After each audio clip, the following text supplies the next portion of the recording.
And about the second question that you've asked and about the scenario that you got with the brother there, I think you've kind of, you know the answer. I think you've touched upon the answer already, which is you have to make sure that the people that you're seeking in from are accredited. Wallahi al I've seen videos like this before. People have asked me to, look at it and respond, etc. And it's not worth responding because, like you said, it's somebody who's anonymous. And it could be even somebody who is not Muslim who are paid to do these kind of things. It could even just be artificial intelligence.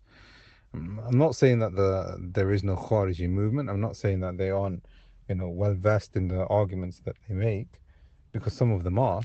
But like you said, because it can't be verified, we have no idea who these people are. Now, the things that I've personally seen is that they've taken a lot of things out of context, and they've applied what is general to what is specific, and they've even mistranslated stuff. So they put things in brackets. So now the sheikh will say, this is kufr, and then in brackets they'll put major, for example. So when the person is reading it, or even the person who's translating or putting it together, is convinced of himself that, yeah, this is referring to major kufr. When kufr could be of different types. So what I would say is that, like you've said, ilm has to be taken from its correct sources, and if it's not verified, then it has to be taken from its correct sources. Something which is well known and founded in the methodology, which is every single Muslim would agree on, is that the person must make sure that the person that he is seeking in from is somebody who is verified. Even the people of bid'ah would say that. Even an Ashari would say, I'm not going to take knowledge from people who are not scholars. But what we're saying here is it has to go back to Kitab and Sunnah and the Sunnah himself as Salih. Now, the teacher that is teaching you has to have that methodology. He could easily say, look, these videos are in line with that, because there will be dalil from Kitab and Sunnah, and then statements and understanding from those scholars who are Salafi, but will say, no, that's not correct, because anybody can put things together and patch things together and not have the correct understanding on it. So what is the correct understanding, and how can you tell? The correct understanding has to be delivered by a person of ilm, because that person's got principles. That's basically it in a nutshell. Why is it that I can't just go onto the internet or onto videos and learn for myself? He'll be giving me dalil, kitab and sunnah. He'll be giving me statements from the salaf, because there are no principles involved. And the only way that you can understand, make sure that you've got the correct understanding, is by having a teacher who is teaching you, who then teaches you those principles and applies general what is specific and specific what is general, and he is able to understand those things.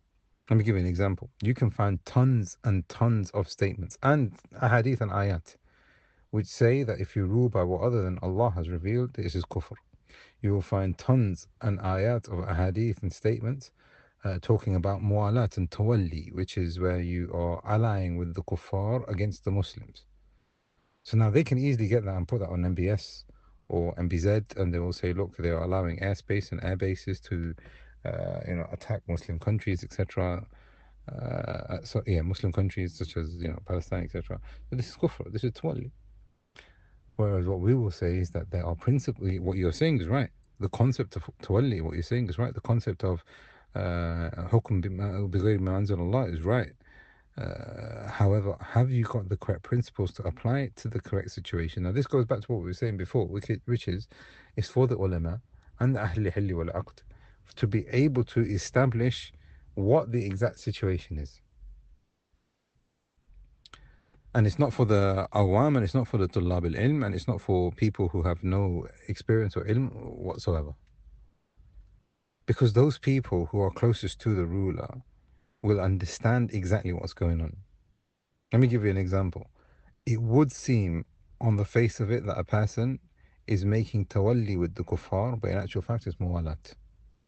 Now I'm using these terminologies and it's there in my head, and I don't really want to make this into a lecture, but tawalli is where the person sides with a non-Muslim to defeat Muslims or defeat Islam. This is major kufr, takes a person outside the fold of Islam. However, if a person sides with a non-Muslim against non-Muslims such as Shia, then this is not tawalli. Especially if he's doing it for a dunyawi reason, not for a religious reason, then this is muwalat. And it's not tawalli. And muwalat could be permissible, could be haram, can be mustahab, could be wajib. Who is the one that's able to understand that? The scholar around the ruler. So if the scholar, let me just give you from a different perspective. If the scholar in Saudi Arabia right now is saying, listen, let's allow America to have airspace, let's even allow Israel to have airspace to attack Iran, Would that be tawalli? On the face of it, for a lot of Muslims, they say, yeah, you know what, that's haram, that's kufr, that's shirk. Look at them, they're siding with the oppressor and they're, all these victims in Gaza and Palestine, etc. Whereas the actual situation on the ground is Saudi's official stance and the stance of the scholars is that we need a two-state solution. That is the only way that this is going to get resolved. It's not going to get resolved with Hamas. It's not going to get resolved with Hezbollah. It's not going to get resolved with Houthis. These factions are militia. They are not supported by any, peaceful government. Therefore, they're just going around creating fitna, and they are egging really Israel on. Israel goes out and then starts bombing them. Saudi Arabia is stuck in the middle of it. Who is the perpetrator? According to this now understanding here, it's Iran. They're the ones who create these proxies. They're the ones who have created all these bombings, etc. So now I'm not saying Look, this is a political view. I'm just trying to show you here, Islamically, what does that then now mean? Whether you agree with what I've said or don't agree with what I've said, Islamically now the whole situation is different because if you believe that Rawafid are kuffar and you're using the kuffar to fight the kuffar, and now you are thinking, okay, this kufr is less than that kufr. At least with these kuffar, we can, work with them somehow, and they're willing to have, some kind of normalization. Whereas Iran, we have no normalization. With Iran, all you find is bombing and fighting from the south, from the north, and all these different things that they're doing. Then that's the lesser of the two evils. That's not tawalli anymore. That's muwalat. That's now you aiding or seeking aid from the kuffar to fight the kuffar for a dunyawi purpose. So this is just for you to understand here that these things have principles. And now the whole situation has changed because of the way that you're looking at it in the ijtihad. Now it's no longer kufr. So that's the issue that I would say with number one. Obviously, the most obvious one is that you wouldn't take your religion from anybody. You wouldn't go to, a normal person off the street or on YouTube to, if you've got a problem, in your health or in your wealth or anything like that. You'd go to the professionals, and this is what Allah Subhanahu wa Taala commands us to do. فَاسْأَلُوا أَهْلَ الذِّكْرِ إِن كُنتُمْ لَا تَعْلَمُونَ. Ask the people of knowledge if you don't know. Not ask YouTube. You have to confirm that the person is from Ahl al-Dhikr, otherwise he is not following the command from Allah subhanahu wa ta'ala. The Messenger of Allah sallallahu alayhi wa sallam, he said, لِيَحْمِلْ هَذَا الدِّينِ or يَحْمِلْ هَذَا الْعِلْمِ لِكُلِّ خَلَفٍ أُدْعُوا لَهُ. This ilm and this religion has been taken from every khalaf, and who is udul. Khalaf meaning the person who has a succession and a knowledge that follows on, and udul meaning the person is somebody who is upright and he's following the wajibat and he hasn't got any sins, he's a good person, etc.